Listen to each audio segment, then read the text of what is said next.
How is everybody doing? And welcome back for another Strength Chat episode. Today, I have got a very special guest for you. Today, I'm joined by the head of performance at British Weightlifting. Today, I'm joined by the one and only Stuart Martin. How are you doing?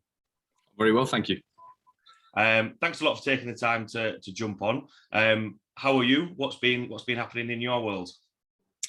Well, it's been a very fun and successful 9 months for us and British Weightlifting, specifically, Emily Campbell and a phenomenal performance out at Tokyo with a silver medal, but also the wider group of athletes as well. We've recently just come back from the European Junior Championships in Finland, where Freya Morrow managed to take a gold in the 55 class and Katrin managed to take a bronze in the same, which we think is probably some sort of record, which we've never managed to achieve before. Sarah's obviously was in great form at Tokyo, finishing top 5, and as was Emily and Zoe managing to make that top 8, which is a real fantastic team performance. I think finishing the women's team second in the Olympic Games or third at the Olympic Games. So yeah, it's been a fantastic 9 months.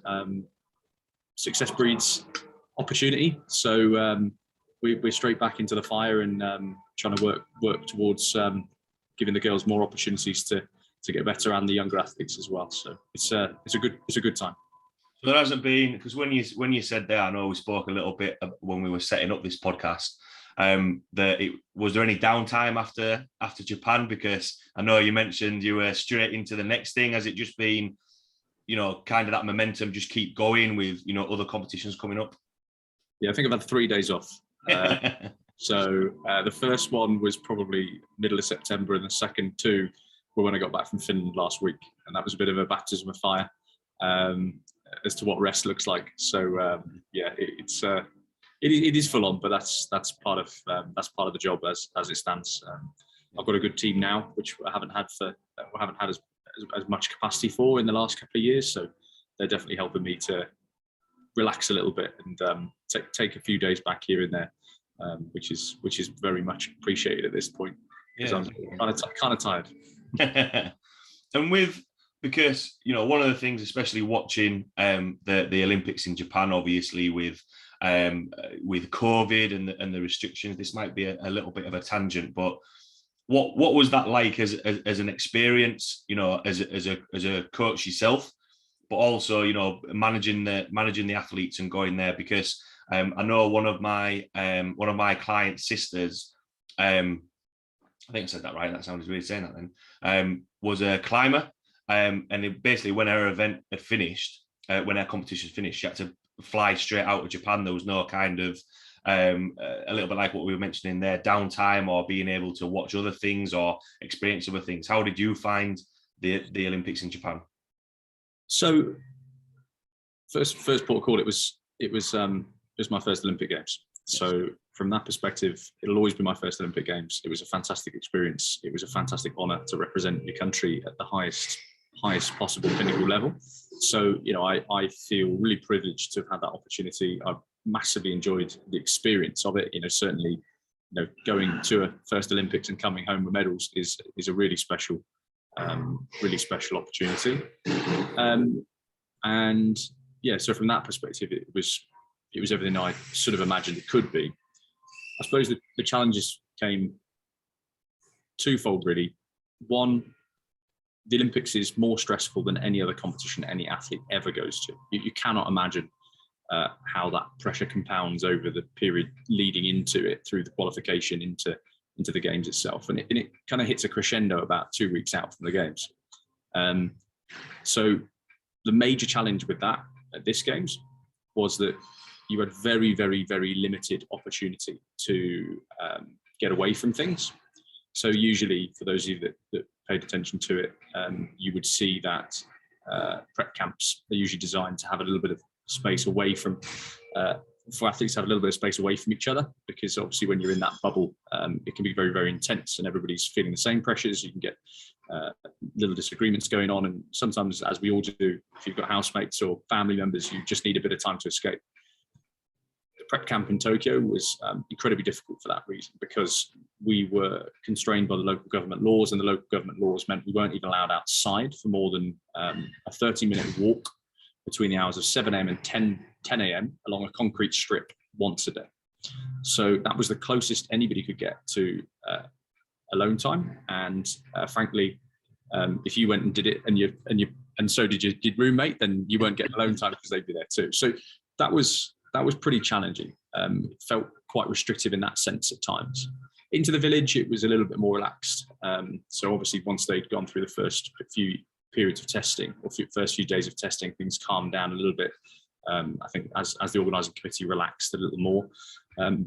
Face coverings obviously at all times in Japan. So other than when you're sleeping or eating, you had to have those on, which in 100% humidity was quite an experience at times.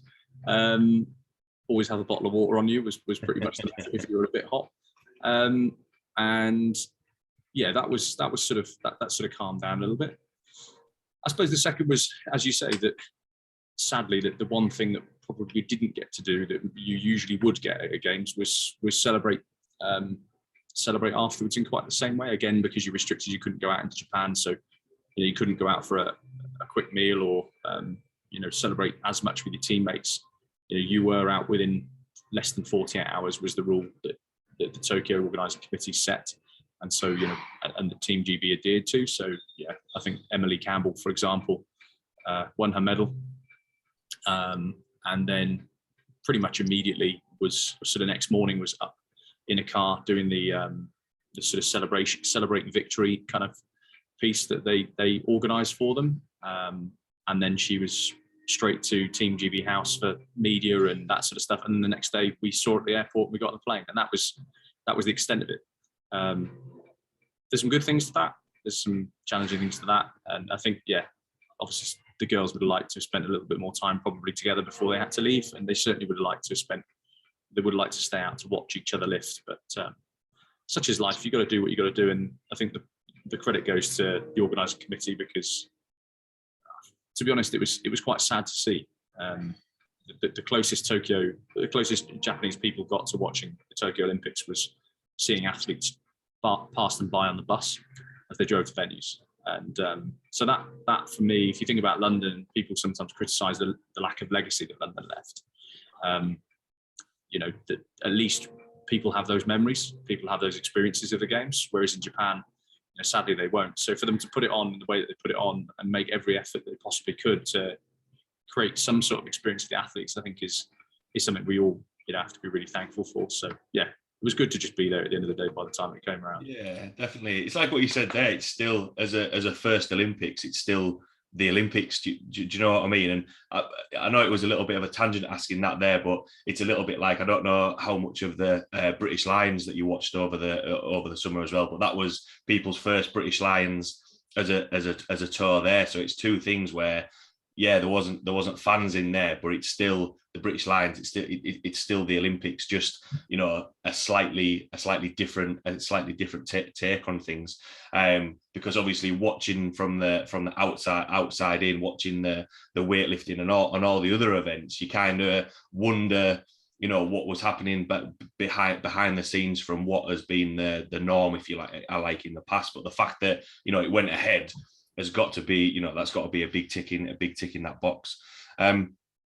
Obviously did a little bit of an introduction there, but for anyone listening who might not know your background, how you got involved in weightlifting and coaching and your sort of career path, if you like, just want to give people a little bit of a background to yourself. Yeah, so as you mentioned, my current role is head of performance for British Weightlifting. So my job is to look after there are kind of three key strategies. So my job is to look after and oversee those strategies to make sure they're delivered, and it's also to take the leadership on one of those strategies, which is around athlete development. So it's about trying to make sure that we're creating an environment and opportunities that are appropriate and sort of effective at helping our leading athletes in this country realise their potential. The other two then are about sort of raising the base of talent and developing coaches to support that talent to help them realise their potential. So it's fairly straightforward, fairly simple, kind of your old three-pronged approach. We're a traditional sport, and we're trying to be a little bit more innovative in the way that we deliver those opportunities and those experiences for our coaches, for our athletes, and even how we recruit. But we're keeping it fairly simple because we think that's the way it's best. My route into that, I was the coach of one of the sort of leading teams in the country during the sort of Gold Coast cycle for the Commonwealth Games, I suppose. So we were sort of the second ranked team in the country in England during that 2018 year, which was Bournemouth. And I've coached a large number of sort of leading weightlifters over the last probably decade now, to sort of international level competition and so forth. So that's kind of my weightlifting experience. My career, because obviously a lot of that as a weightlifting coach was voluntary, was, you know, and as an athlete, I suppose, during that sort of previous period, was as an S&C coach. So I worked as sort of what was the term? Head of sort of support services for a university in terms of sort of physios and chiropractors and that side of things that we had available to us, and then leading the sort of S&C side of it for those athletes that were sort of scholarship athletes and that side of it. Previous to that, I worked as a, probably best described as sort of a general population rehabilitation S&C coach type role. So I like to think that I've probably done the full journey from, you know, where most people are and start out right the way through to the top, which for me has definitely been a really beneficial pathway, because I think it's taught me a lot about the similarities and the differences between general public and elite athletes, which I think are really important to know, because a lot of elite athletes are just members of the general public. That just have incredible physical abilities, and you need to understand all sides to be able to serve them best. So that's that. And as an athlete, I grew up as a rugby player, retired with a brachial plexus injury at about 21, and then told myself I would never play again, because it was too problematic for too long. Although recently I've been playing, well, for the last few years I've been playing sevens, and recently I've re-injured my neck, but we won't talk about that. And when I retired from rugby, I found weightlifting as an S&C coach. You know, I still love sport, but obviously you have to travel, you have to go where the work is. Sometimes that reduces the times, and that reduces the amount of opportunities you've got to engage in the things you used to engage in. So weightlifting was a great one for me. There was always a bar, there was always plates. So I sort of semi-taught myself, and I wasn't an international level athlete, but I went through to sort of win a couple of national medals and that sort of thing, which I really enjoyed thoroughly as a process, which took me into the weightlifting world, and that's how I am, probably initially where I am today. So yeah. Cool. You had me up until you mentioned rugby sevens. I played a couple of sevens. There's too much space on the pitch on the pitch for that. I always like to ask the background of there, and you mentioned it from the general population all the way up to the elite level athletes that you're working with, because I think sometimes it is a case of, you know, that it's just this little bubble, and it's the same people that are involved within that elite bubble, and people just get dropped in there. Whereas actually, you know, the process that it's taken to get to that point, you know, it doesn't just happen overnight. And a similar background to yourself, you know, I started working in a gym, working most evenings, couldn't train as much.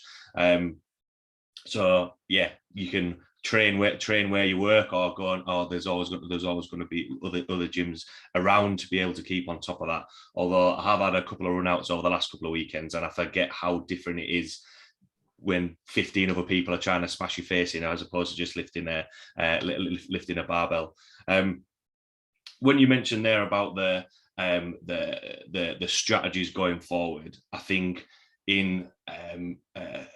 even though that you mentioned there that the athletes are part of the general public, I think in terms of how weightlifting and the athletes, you know, because they are athletes and it is turning into sort of a full-time job.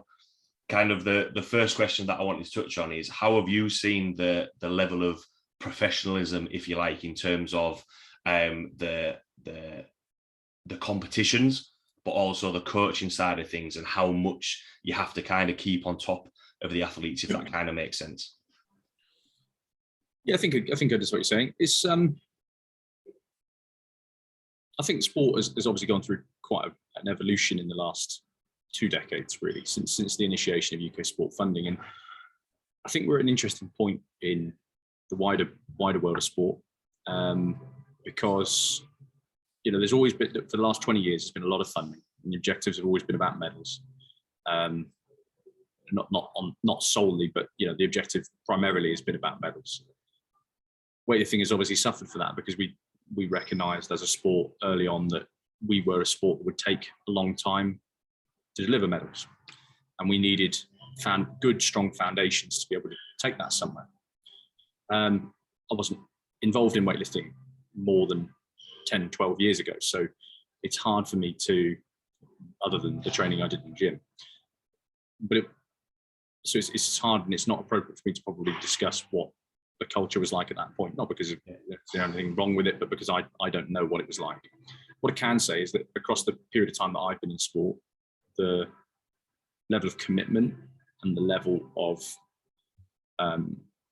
sort of attention to detail has definitely gone up across both athletes and coaches. I think if I relate back to when I first did my coaching qualifications in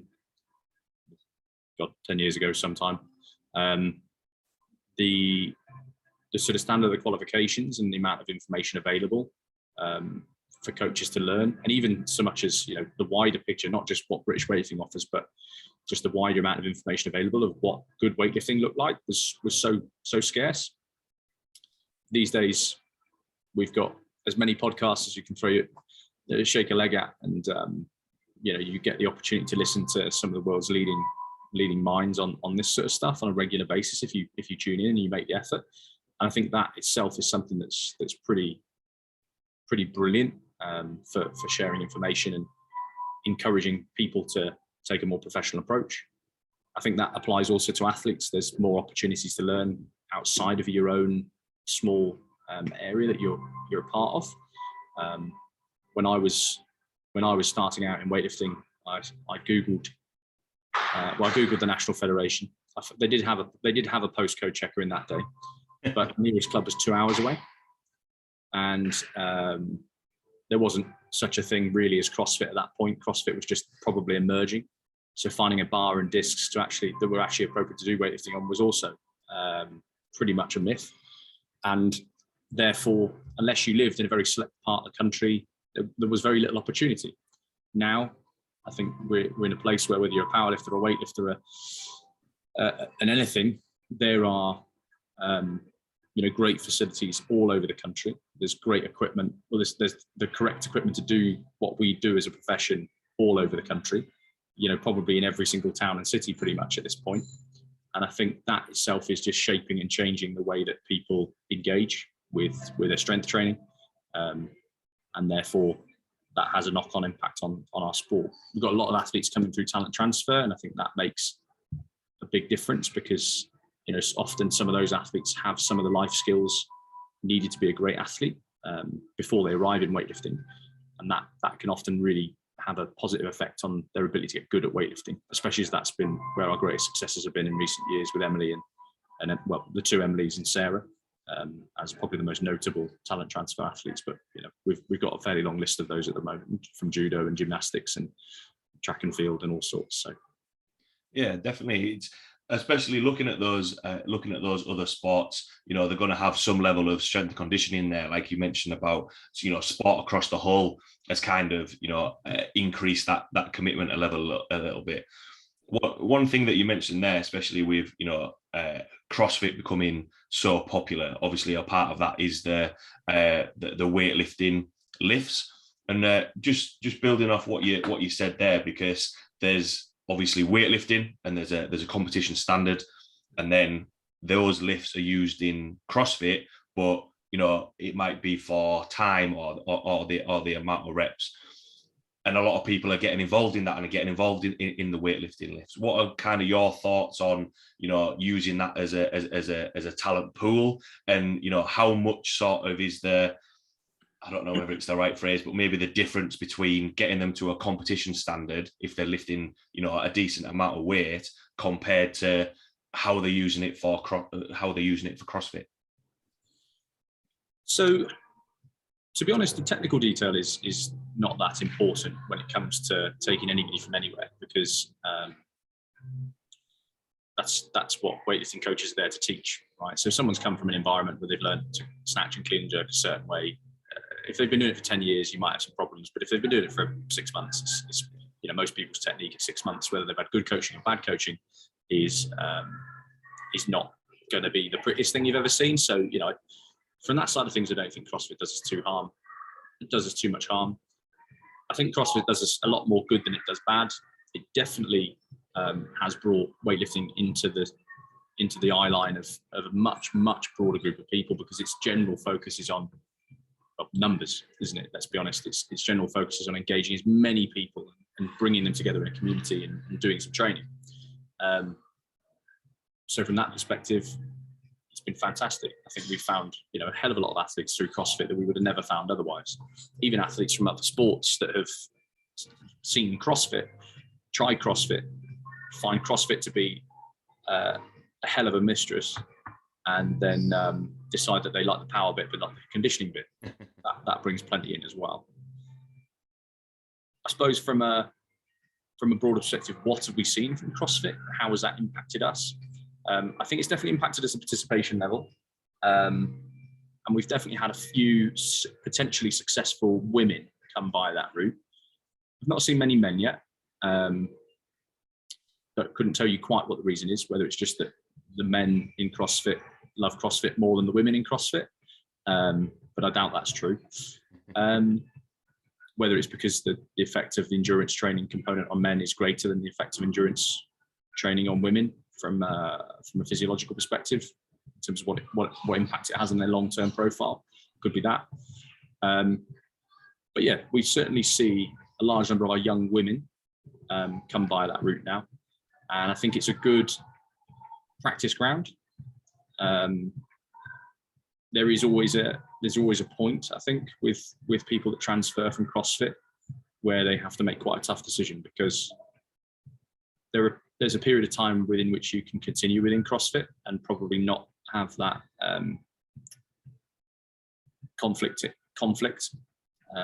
between, you know, the physiological and physical qualities that you need to develop, and then that point tends to come around. Instinctively, I'd say it's somewhere between 2 and 4 years.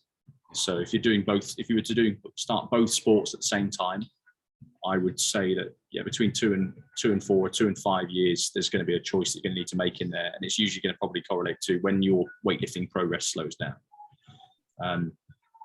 If you look at the women in CrossFit, your top CrossFit athletes, you know, Tia Toomey is as the obvious one. She's probably somewhere around top 12 or just outside top 12 in the world, absolute. So, you know, that is your measure, really. She did that, and that's probably about, you know, around your Commonwealth Games medal winner level. If you look at Emily, finished 7th at Tokyo, and went into the games as or finished the Commonwealth Games as gold medalist. So that's probably about your marker, 12th to 8th.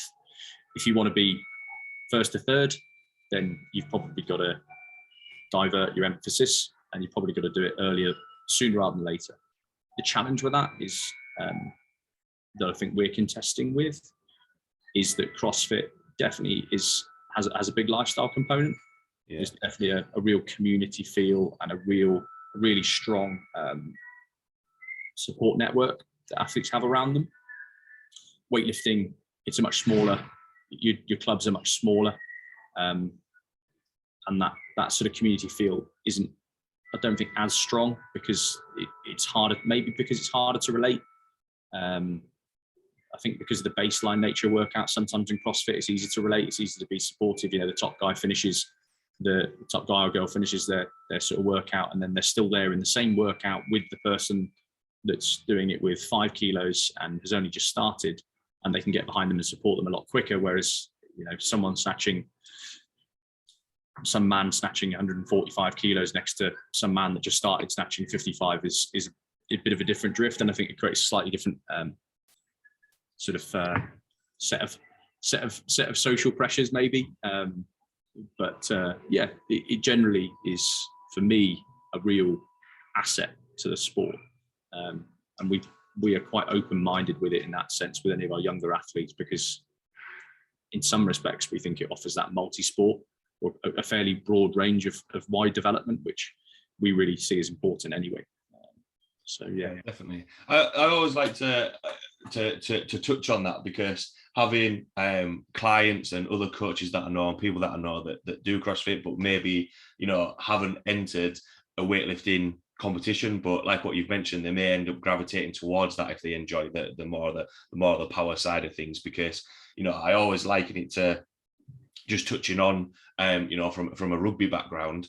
I know over in America, you know, if people don't get into the NFL playing American football, there's still a backlog of there. All right, they've not played rugby, but the physical qualities there, they've still been able to do, you know, something similar. And like what you know finished on there, saying it can be an asset rather than, you know, something, you know, conflicting against each other.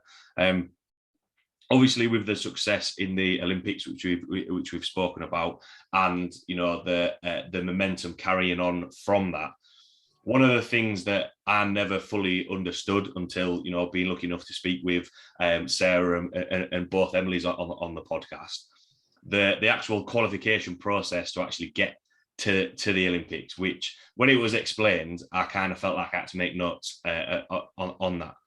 And with the dust settling from the Olympics just gone, how's sort of with all the different competitions, being able to, you know, hit certain competitions as well, how do you manage the athletes through that? Because it's not, you know, it's not as straightforward as, right, if we do this, right, then you're going to be guaranteed a place on there. A little bit with, you know, with other athletes, it's been a case of it's been dependent on other results. How do you work with the athletes to keep them focused on that end goal? Because obviously when it's a 4-year cycle, there's a lot of things that, you know, there's a lot of different things that could happen in between those 4 years. Well, funny you say that, because this last one was 5 years, which made it which made it even more complicated for the girls, bless them. I suppose there's so my role is I suppose I have two roles almost. One is so I was personal coach to Emily Godley for the last two years of her career, and then I'm personal coach to Zoe. So, and every athlete is a little bit different, and how you've got to consider the sort of history and how they've competed and the frequency of that and everything else, because some people are more conditioned to competition than others and so forth.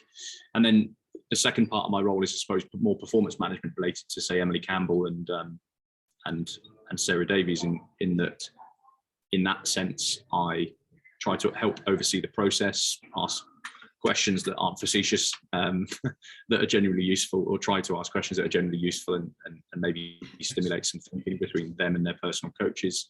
And I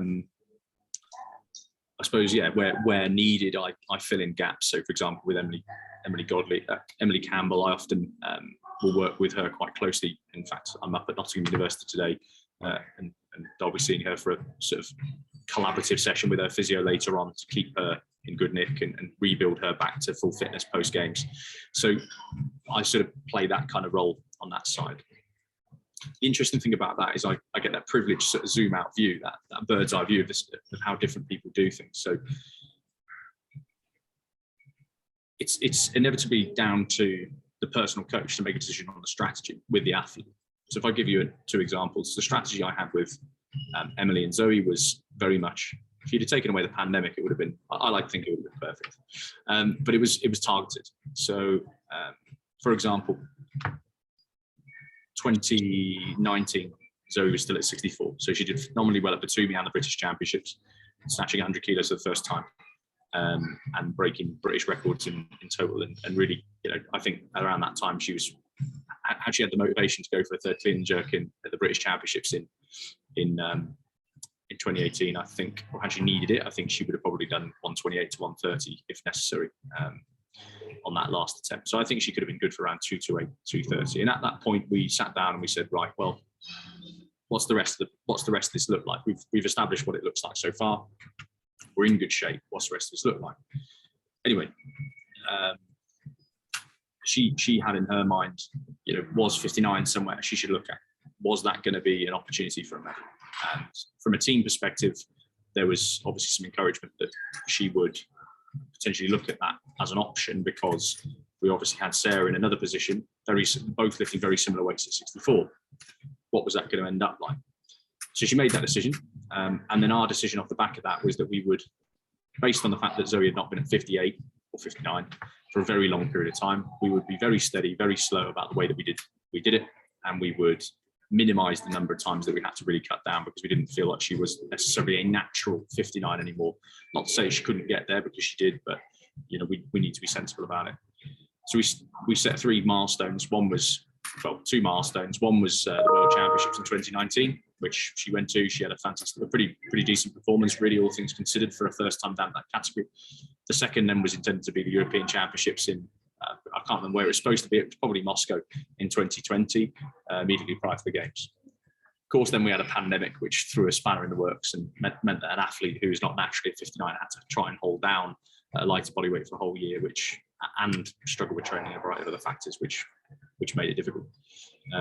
But that's kind of my preferred strategy, is you meet the criteria, i.e. you engage in and participate in the number of events you must, but you target key events, and only really and I think if you're a high caliber athlete who's good at stepping up to the pressure of key events, then that's a good strategy. The alternate then is probably the strategy that maybe Emily and Sarah went with, which was to focus on a slightly broader number of competitions to give yourself the best opportunity to record results when suits your performance. And with athletes who are progressing quite regularly, which at that time I think Sarah and Emily probably were, that's probably a good strategy, because I like the old ideas of periodization. I think they're lovely. They look brilliant on graphs. They're wonderful, but progress happens at the funniest times, right? So sometimes having too strict of a process can limit your ability to demonstrate your progress. And I think, to their credit, although at the start of the cycle, I'd have probably taken a slightly more refined approach to some of the choices they made in terms of competitions they went to. I think it was spot on, because you know, some of the competitions they went to and delivered that ended up being their final. Some of the competitions that contributed to their final points. And I think certainly in Emily's case, it didn't seem to do anything negative to her performance by the time the Games came around. So, you know, in that sense, it was a good strategy. So there are always different ways to skin a cat, right?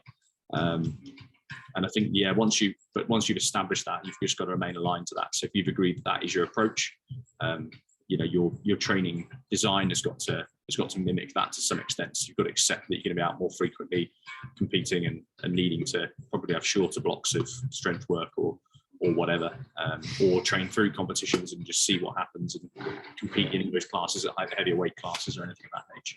It is a challenging process. Any Olympic qualification is challenging. Like I said, that pressure builds.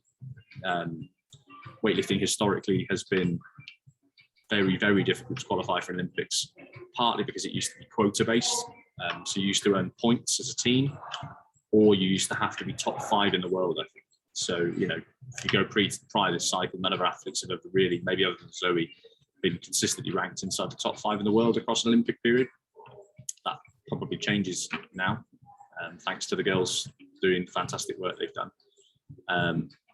But yeah, that point system has always been a bit of a challenge. So we to some extent, we did like the system because it did sanction nations who had, or offered the opportunity for sanction of nations who were blatantly disregarding the rules in terms of doping or corruption at an international level. And it was a very black and white, honest policy in many regards. I think some people found it to be quite complicated because of the Rugby point system, but actually it rewarded you for understanding it. It rewarded you for taking the time to get into the detail a little bit and decide your strategy and commit to that strategy. I think the one per nation obviously always makes or is a positive for us. Otherwise, there'd probably only be China at the Olympics based on the results at the recent national championships. And I think, yeah, it's good to see that representation at Olympic Games, especially from a country like ours, who's battled so hard for clean sport in the last decade. And yeah, to see our 4 leading women there was, I think, just incredibly inspiring for so many people. You know, it's reached, certainly Emily's performance has reached people I never thought it would. You know, I go into meeting rooms, or when I tell people what I do, they all know, they know a bit more now. And I think, you just need to look at our young athletes that just came back from the World Youths, or the performances of Freya and Katrin at the Europeans, and I think they've all been pretty thoroughly inspired by those two girls, or those four girls that were out there at the games, and the performances they put in. So yeah, I think it's brilliant.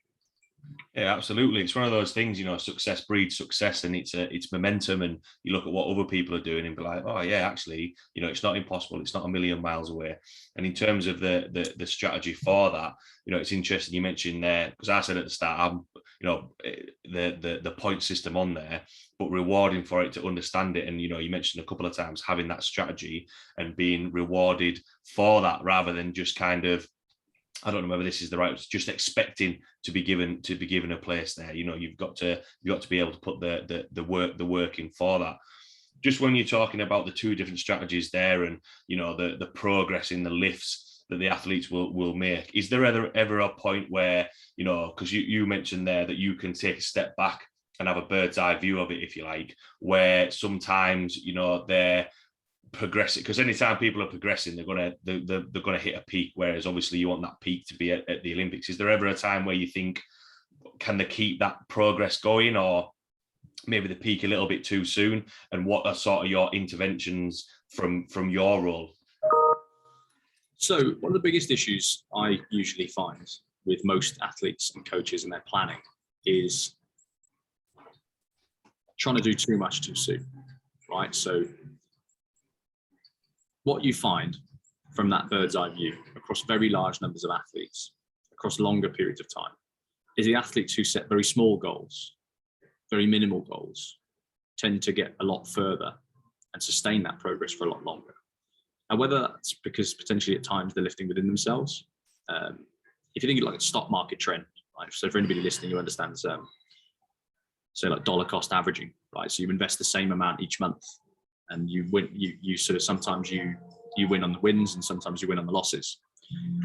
It's a similar process whereby if you draw a straight line between where you are, where you want to be, the gradient of that line is never as steep as you think it is. Now, the gradient of your physical progress is much more like a curve. We know that it slows off towards the end. And in the earlier stages, you want to make the most of that, the opportunity to, well, take advantage of those beginner gains. But the difference at the beginner stage is the frequency of competition. Well, it's twofold. It's sort of chicken or egg. The frequency of competition you need to get the relevant experience is high. So you should be out there probably every 6 weeks, right? In the later stages, it's going to take longer to generate results. So you may be out there every 12 weeks, or even every 4 months, if you're right in the latter stages of your career. So when you factor that in as a sort of continuum across time, the way I like to look at it is that the minimum amount of progress you can ever make is 1 kilo on your total or on a lift. And that, if you aggregate that over very long periods of time, it almost always meets what you need it to meet, right? So if you're competing 8 times a year as a beginner, well, 1 to 3 kilos a comp every competition across the course of a year is 24 kilos, 16 to 24 kilos. If you're making 16 to 24 kilos a year's worth of progress, you're going in a good direction. You're going to flag up on the NGV's radar as someone who's, well, that person's interesting. They're of a minimum standard and they're progressing at this rate. Brilliant. Opportunity arrives. If you can sustain that into the later stages, if you're competing 3 times a year as a top athlete and you're gaining 6 kilos on your total, if you look at Sarah Davies as an example, right? Or 6 to 9 kilos on your total. Sarah Davies went from, I think, 222 at around Batumi in 2019 through to 230 at the European Championships in Moscow 2 years later. So that is approximately that amount. And if you say that maybe there were some overestimations as to what she might have liked to do, she might have been wanting to do 235 at certain points, and maybe that came short and meant she didn't make that progress because the pressure's then too high. Well, it actually still equates to about the same amount. So that mindset shift of planning progress is one of the key things that I think athletes and coaches always need to consider. 1 to 3 kilos a comp is sufficient progress. If you want to make more progress, compete more frequently. If you can't make more progress, chances are it's because you're at the later end of your career, and that's that. That's just the way it goes. And you might get, if you take that approach, what you might also get is that occasional miracle performance, because you don't enter every competition with that pressure that is, I've got to lift 10 kilos more than the best, because that happens once in a blue moon. Take like a Jason Epton at the European Championships recently, phenomenal performance from Jason. To come out and make the progress that he's been desperately chasing for a couple of years. And that's really off the back of, again, a shift in strategy from sort of, I want to do 300. Of course he does. Every 81 wants to do 300. It's a bit of a line in the sand.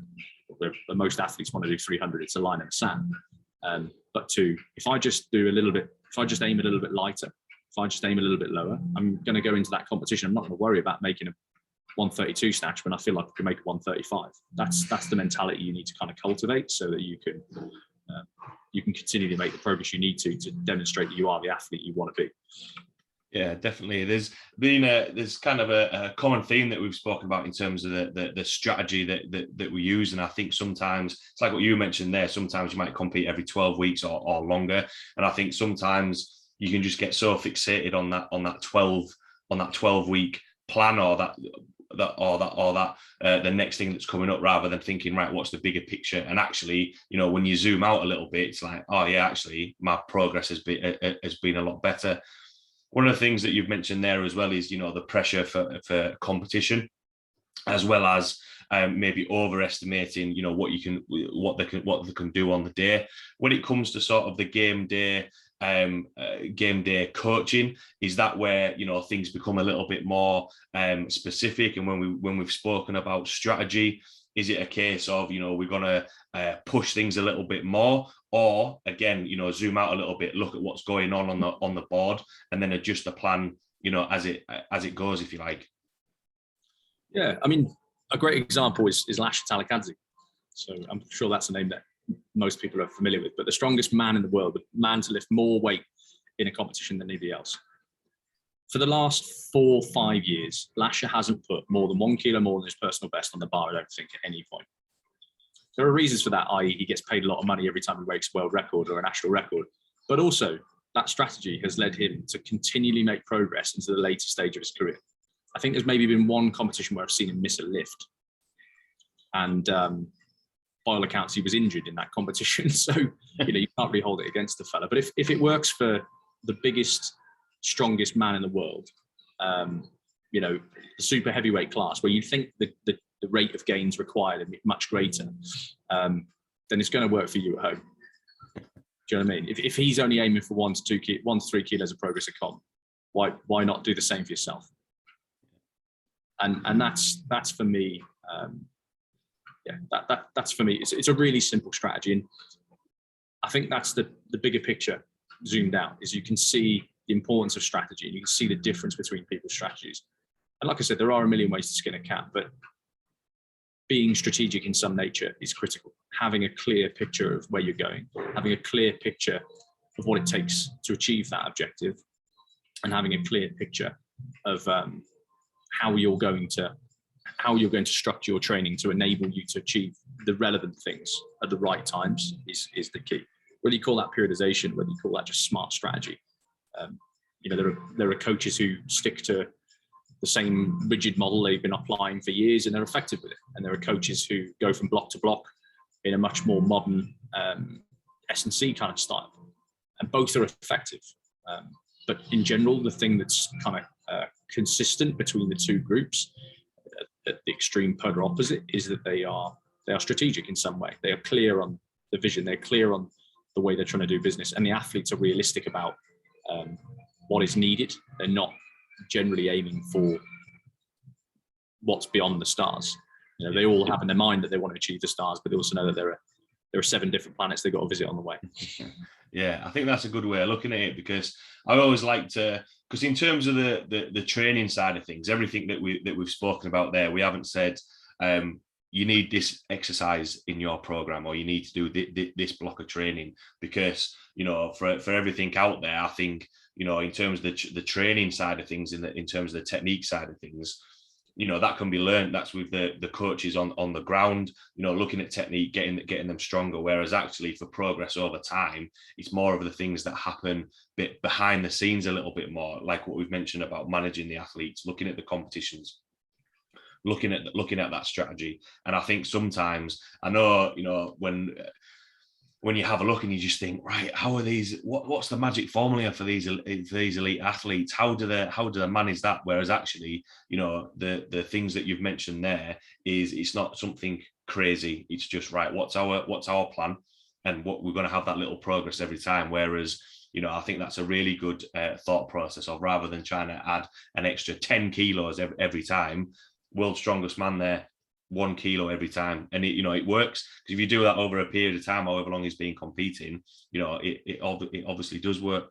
You kind of preempted the last question that I said with a take-home point or words of wisdom, but from everything that we've chatted about there, for everyone listening, whether it's athletes or coaches, what would be your take-home points or words of wisdom?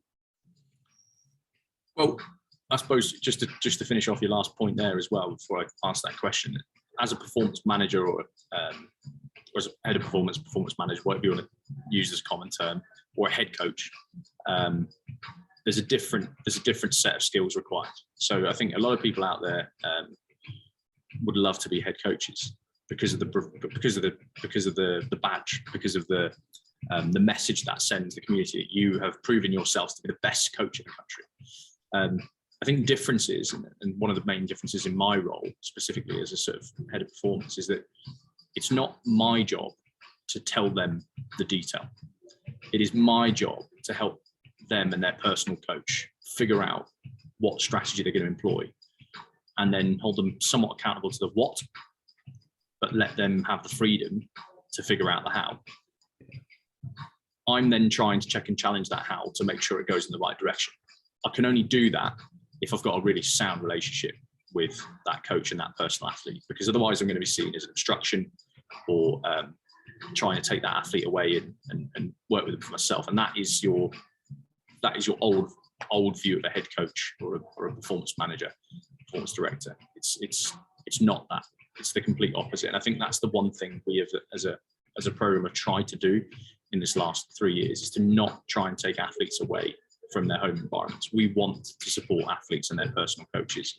We want that personal coach to come on the journey and develop with the athlete, because as a coach, from both personal experience and experiences of others, your best chance of developing is by finding yourself with a good athlete with the potential to do well, not fully understanding what's necessary, having some people there to support you through it, and going on that journey together to learn how it's going to be done. We said 4 years ago, I can't use this one anymore, unfortunately. But we said 4 years ago, I've got no idea how to win an Olympic medal. None of us have ever done it, certainly not alone. So we've got a better chance of doing it together as a group than we ever will have on our own. Cyril has been coaching for certainly longer than I've been born. Maybe twice as long, I don't know. But he's been coaching for that period of time, and he on his own, disrespect him, he on his own hasn't managed to win an Olympic medal with an athlete. Dave hasn't managed. Andy hasn't managed. No one in this country has managed to win an Olympic medal on their own. Whether or not I'm being causative rather than correlative, we have managed to win one now.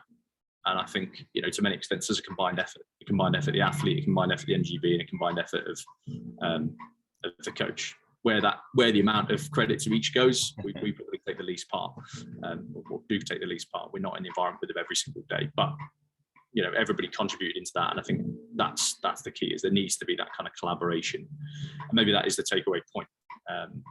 If you're an athlete or you're a club coach at home, and you're thinking, how do I better support the athletes I'm working with? How do I get this athlete further up the pathway? How do I give them the best opportunities available to develop? Being a little bit more collaborative is definitely one way to achieve that. The NGB, certainly from a weightlifting perspective, we are in the same interest as you are. We want the athletes you work with to be as good as they can possibly be, and we want them to be having the best experience of that possible. So we're not looking to drag them away to lovely national training centres, because we don't have one at the minute anyway. We're not looking to create some sort of centralised program that pretends to be the silver bullet for all performance. We want there to be a better community in weightlifting that understands the requirements. We want to see access and opportunity for a much broader group of athletes across the country, and then be able to bring those coaches with them. That's what things like our Talent Academy strategy and other elements have been all about for this last kind of 4 years, because we recognise the importance of bringing more people on this journey. If we're going to win more medals, we've won one. We want to win 4. We've got some serious work to do. Yeah, I think that's a good point to finish on, and I think that's a nice sum up of what we've chatted about there. I always, as you were talking about speaking there, I had the image of there's that. It's not a meme. It's like it's just a photograph, a cartoon of one athlete stood on the platform, and then there's loads of other things underneath it. And I think that's what, like what I said before. There's the training side of things, which is there's loads of information of there, of working on weak points and all those sort of things. Whereas actually it's that team effort behind. And I know for me, getting involved more in the strength sports and coaching, coming from a rugby background, you can't win a game by yourself. Yes, there's some like mavericks that can do a little bit of magic. However, it's that team effort, which is, yes, it's that one person on the platform when it comes to, the strength sports and weightlifting.